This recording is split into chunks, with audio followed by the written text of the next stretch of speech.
Mansour Shouman is a political analyst and humanitarian worker and joins us now live from Toronto. Mansour, thanks very much for your time. Phase 2 of the US-led peace plan came into effect in the middle of January, even though Palestinians on the ground say almost all elements of Phase 1 were never put into operation. What's your understanding of how things stand?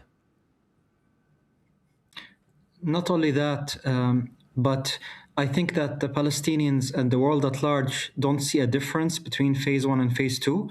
And if it wasn't for an announcement that there is a ceasefire agreement, people wouldn't believe that a ceasefire is in place. Palestinians are still being killed.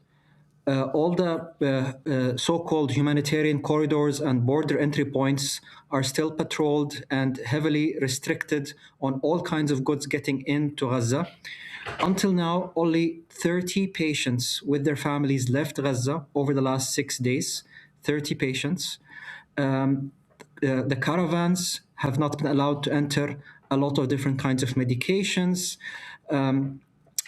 Essential items approved by the UNICEF, such as RUTFs, that are needed to life-save newborn children and women with that need medical attention, is not allowed to get in.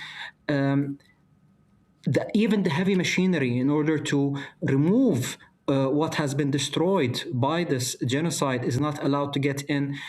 The Palestinians on the ground feel that they have been tricked into this so-called ceasefire.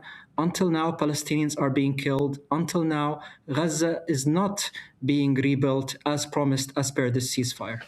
And on the Rafah crossing specifically, there seems to be some disagreement about the exact numbers of people who should be crossing per day.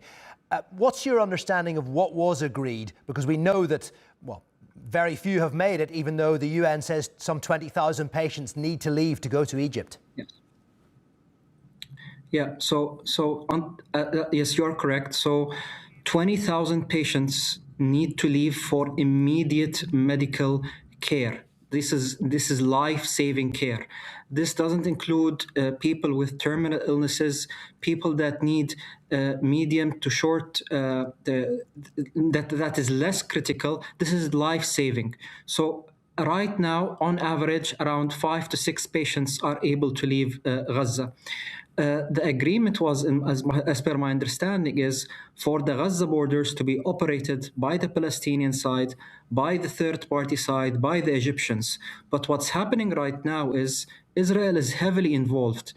Even the buses of the 10,000 Gazans that have registered to come back to Gaza from Egypt, until now, only a few hundred were able to get in. And every day, buses of people trying to get back into Gaza from Egypt get returned. And from those that are allowed in, they have to be searched and questioned by both the Israelis and by the Palestinian militias that are aligned with Israel at the Rafah border. Many of them are being kidnapped, they are being harassed, they're being robbed and stolen of everything that they have. However, the Palestinians that are being interviewed once they enter Gaza, they seem to have a very high morale. However, they tell everyone, do not leave Gaza. Despite everything they are going through, they tell them, do not leave Gaza. Because unfortunately, the situation at the border, the situation at some of the host countries are, in their opinion, even worse, treating these Palestinians non-humanely versus being around family, around friends, being on your homeland inside Gaza. Mansour, we thank you, as always, for joining us here on TRT World. Mansour Shouman, their political analyst and humanitarian worker. Thank you.